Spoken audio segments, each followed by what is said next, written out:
Hello everybody, welcome back. So we are continuing the 5-video series of the Lindsay Squire books illustrated by Viki Lester, The Witch of the Forest Guides. So this one is Astrology Magick.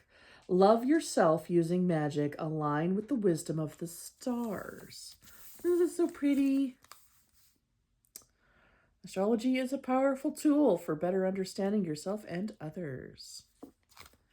All right, so all of these books, as we've been going along, have a dust jacket, and they all have something special inside.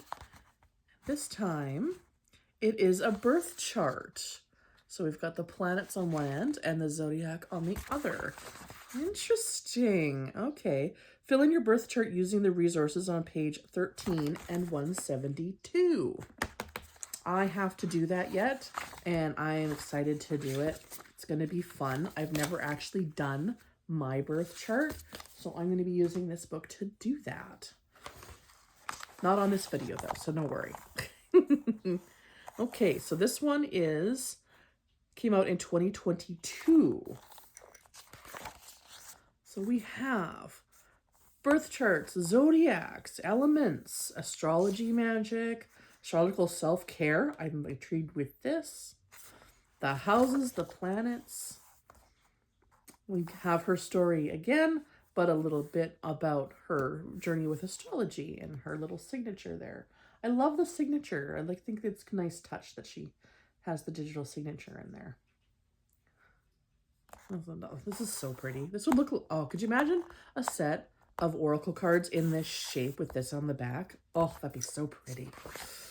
Things to know before you embark on your journey through this book. Okay. Astrology can seem complicated at first, but don't let that put you off. I can admit to my personal intimidations to astrology. Not knowing your time of birth isn't a barrier. Good to know. Astrology can help us understand ourselves better. Astrology is an incredible tool for self-empowerment and self-care. And you don't need to be a witch to study astrology. Oh. Okay, so this one actually has a little disclaimer in it. This book includes common herbs, plants, resins, and spices that are associated with different zodiac signs, planets, and houses. When working with plants, there are some ground rules you must follow. The recipes in this book are almost all for external use only. Do not consume any of the ingredients unless the recipe clearly states you can, and only then if you are sure that you will not have any allergic or other adverse reactions. All right, she's got a whole disclaimer in here. Always read the disclaimers. They are for your safety. Okay, so birth charts. See, for me, as a dyslexic person, when I see this, I go, I don't know what that means. So I'm excited to look through this and actually get some knowledge on how to do this. A birth chart is a snapshot of the heavens at the exact moment of your birth, but also crucially from your vantage point on Earth. Right? So you have the main features of a birth chart in here, how to read it, right? This is what we need.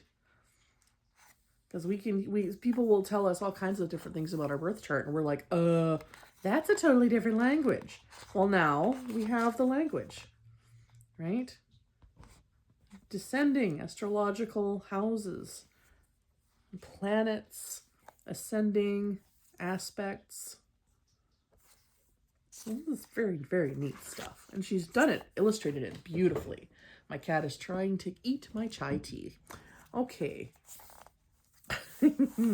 Sun signs and moon signs. Okay. Rising and descending. Midheaven and immune cole. Ooh, okay. So this breaks it down so you can see it just as that part of that chart. And then we have the signs of the zodiac. And this is a beautiful chart. Very well done. Okay, so we go into, so this is actually laid out similarly to her Wheel of the Year book, where she's got, in that case, she had the aspect, and then, you know, correspondences on a little tarot. With this one, it's got the zodiac version. and putting my cup there. Okay, so we start off with Aries, March 24th and 19th. So we've got everything for every zodiac. So it always starts with the lunar mansion, the house, the mantra, the modality, the polarities. And then she includes crystals, herbs, positive traits, negative traits, and a tarot layout, and the planets and stuff. Oh, and the particular tarot card that Aries is associated with is the Emperor.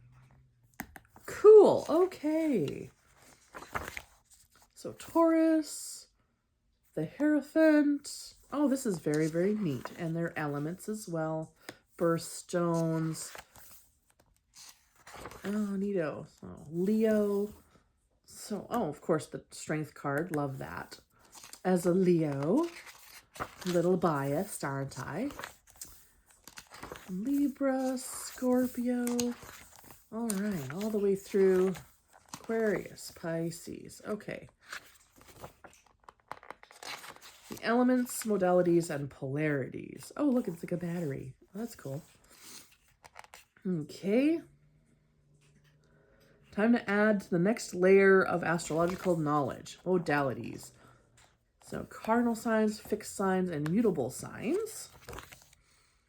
Okay, and then we're going to go into earth signs, earth, air, fire, and water.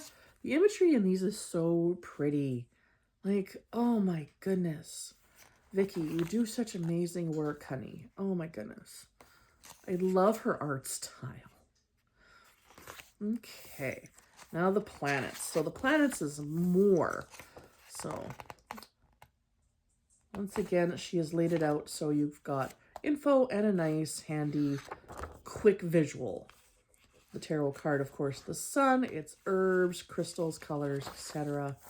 The moon, and then we go into all the other planets. So Mercury, Venus, etc. So we're just going to go flip through these real quick here. Astrological houses. Okay, so see, it's expanded our chart here. And it's going to show us the houses. Okay, so we've got them all in order here, all the way across, from 1 until 12, the 12 houses, and it's which section it belongs to, right? Which helps with the whole making the birth chart thing, right? We need that. So that's a whole bunch, so much info here. Wow. Okay. And then she actually created a little tarot spread. And then empty houses. There's no need to fear an empty house. Empty houses are not only possible, but are fairly common. Okay. What about that? And then we have another tarot spread. I like these. I like these in here, little bits to work with. Angular, cadent, and sedent houses. Okay. So this is definitely a book that when you're going to study it, you're going to want to read it front to back because there is so much in here. Like, I can't see us walking away from reading this whole book without knowing what we're doing. Aspect patterns and see it. I like and they got all the charts. So you got the visual representations of everything so that you can understand, you know, what's going on. The T-square, the grand trine, and all these different things. Okay, planets in retrograde. Oh, yes. What's going on when it's in retrograde? I still love the memes of, like, tell me which planet is in the microwave and why I feel like I'm going crazy this week. I love those memes. I think they're hilarious.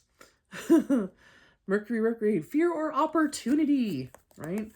And it's true. I have noticed that when you look at it as opportunities instead of something to be like, chaos about, things go much easier.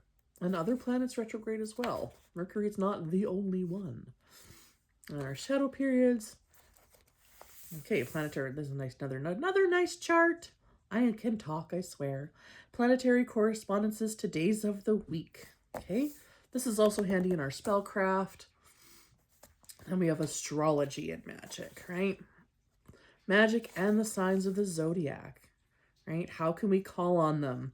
There are so many ways that you can blend the practice of astrology and witchcraft together, right? So yeah, there's all kinds of stuff. More charts, Love the charts. So many charts. They make everything easier. And then, of course, the moon. Oh, recognize that image. Such beautiful artwork. She does her florals and her everything is so pretty. It's just like cottagecore folk art, comforting vibes. It's just, yes. Yes, yes, yes. And the decks are so nice like this. The Celestial Floral Affirmation deck has so many beautiful flower images in it. There's a video on that one also already up. If you were interested in looking that deck up, it's very pretty. Supermoons. Yes, yes. We work with supermoons a lot. Lunar solar eclipses, of course. Okay, and void. Ooh, void of course activities. Interesting. Black moon. Okay, and then the mansions of the moon. So we go into all of the mansions. All that good stuff. Oh my goodness, so much. There's a lot of mansions. And then we get into the self-care. So there's just a little bit. This is a very short chapter, but it gives a little bit on each astrological sign and how they can do a little TLC.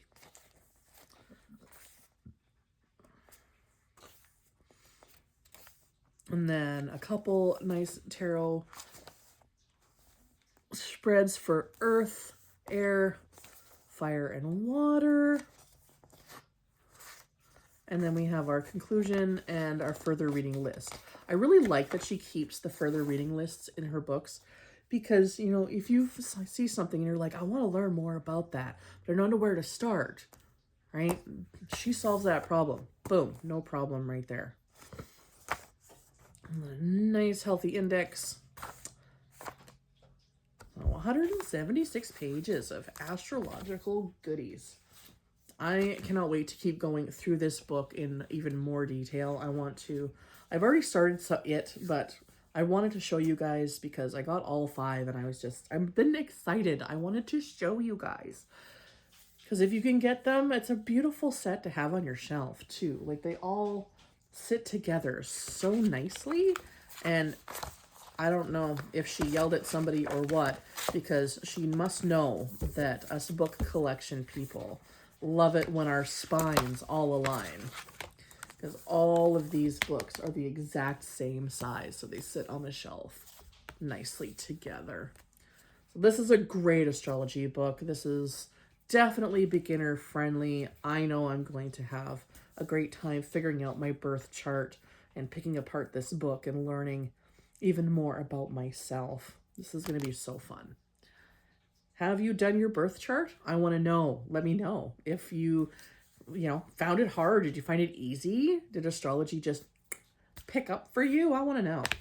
Because for me, I've been daunted by it and I'm feeling much more confident now with this book. So yeah, I will have a linky in the description, of course, so you can find your own copy. And yeah, have a great day, you guys, and happy stargazing. May your path be lit by starlight and your spirit stay wild. And we'll see you again soon with all of these 5 beautiful books. Bye-bye.